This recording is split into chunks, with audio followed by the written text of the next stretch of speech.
Cancer relapse एक ऐसा शब्द है जिसको सुन के कैंसर पेशेंट्स, उनकी फैमिली काफ़ी चिंतित रहते हैं, काफ़ी एंग्जाइटी रहती है। इट्स लाइक अ डेमोक्लिस स्वॉर्ड, जैसे बोलते हैं गर्दन पे तलवार लटकी हुई कि भाई ये हो गया, ठीक हो गया, अब वापस तो नहीं आ जाएगा। तो इस टॉपिक से रिलेटेड जो क्वेश्चंस हैं कि भाई रिलैप्स क्यों होता है, कौन से ऐसे केस हाई रिस्क फीचर्स हैं जिनके कारण रिलैप्स होता है, रिलैप्स ना होने के लिए फॉलोअप्स किस टाइप के होने चाहिए, आपके डॉक्टर्स किस टाइप के टेस्ट करते हैं और आप क्या कर सकते हैं कि रिलैप्स ना हो। इस टॉपिक पे हम पार्ट 1, पार्ट 2, पार्ट 3 वीडियोस बनाएंगे। पार्ट 1 में हम ये बताएंगे कि ये रिलैप्स क्यों होता है और कौन से हाई रिस्क फीचर्स हैं।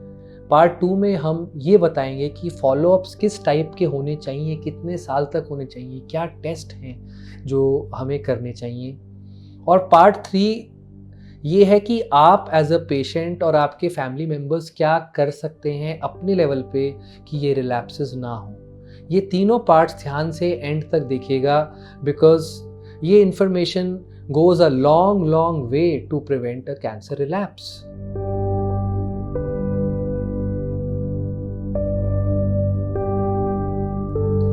So first thing is कि रिलैप्स होता क्यों है। कैंसर रिलैप्स होने के 2-3 मोटे कारण हैं।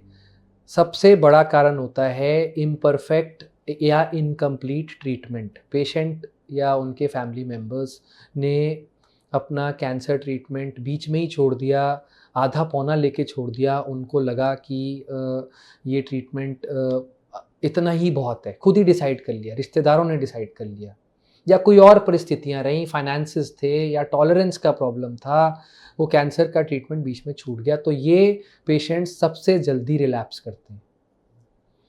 दूसरा कारण रिलैप्स का होता है कि ट्रीटमेंट भी पूरा हुआ, सब कुछ अच्छा था, बट रिलैप्स हो गया।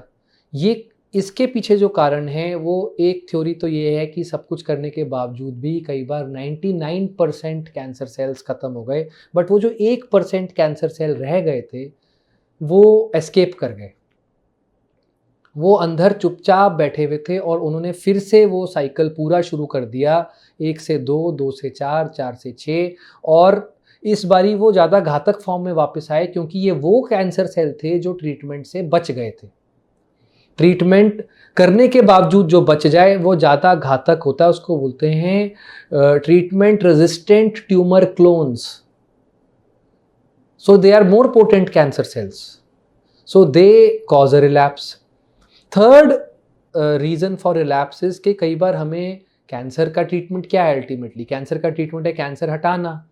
मान लीजिए आपके घर में एक चूहा आ जाए, आप उसको मार दें, भगा दें, पूरा घर सैनिटाइज कर दें, ये है ट्रीटमेंट। बट वो क्यों आया, कौन सी खिड़की से आया, कौन से दरवाजे से आया, क्या छेद था जो खुला रह गया था, उसको बोलते हैं कारण। तो most of the cancers we don't know a reason. तो जब कारण नहीं पता तो कई बार वो कारण डिस्पाइट ट्रीटमेंट रह जाता है, और जब वो रह जाता है तो वो रिलैप्स दोबारा कर सकता है। जैसे कि खुली खिड़की से चूहा वापस आ सकता है, वैसे ही जो भी डीएनए में म्यूटेशन था जिसके कारण वो कैंसर हुआ था, वो म्यूटेशन अभी भी है, तो उसके कारण रिलैप्स हो सकता है। तो ये कुछ कारण हैं जिनके कारण, जो कि मेन रीज़न होते हैं रिलैप्स। रीज़न ये है कि पेशेंट प्रोफाइल, कुछ हाई रिस्क केसेस होते हैं जिनका रिलैप्स के चांसेस ज़्यादा होते हैं, कुछ लो रिस्क पेशेंट्स होते हैं जिनके रिलैप्स के चांसेस कम होते हैं। तो as a patient, as a family, one must know कि भाई उनका पेशेंट हाई रिस्क कैटेगरी में है कि लो रिस्क कैटेगरी में है।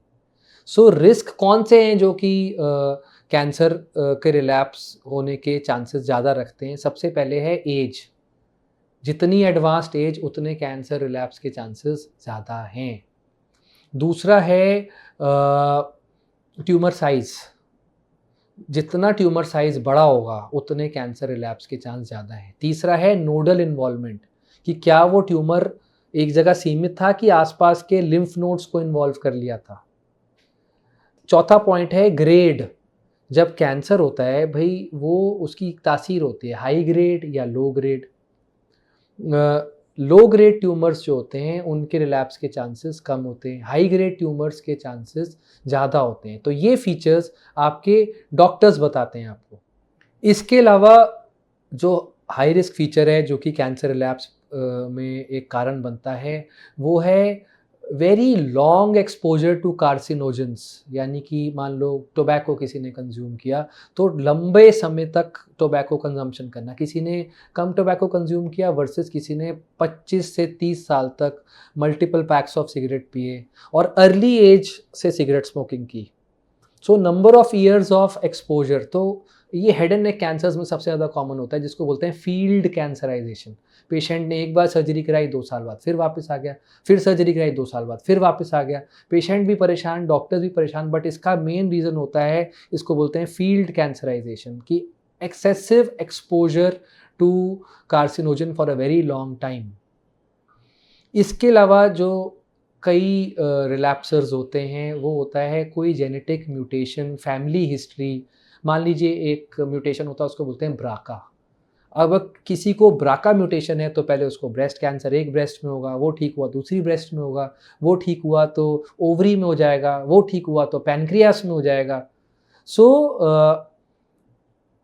The point is that there are multiple reasons which can cause cancer. Next video में हम ये जानेंगे कि डॉक्टर्स और आपकी टीम क्या कर सकते हैं, कि फॉलोअप्स कैसे डिज़ाइन किए जाते हैं, कब कब आपको जाके डॉक्टर से मिलना है, कि ये रिलैप्स प्रिवेंशन अगर हो रहा है, रिलैप्स प्रिवेंट हो, और अगर रिलैप्स हो रहा है तो उसको जल्दी पकड़ा।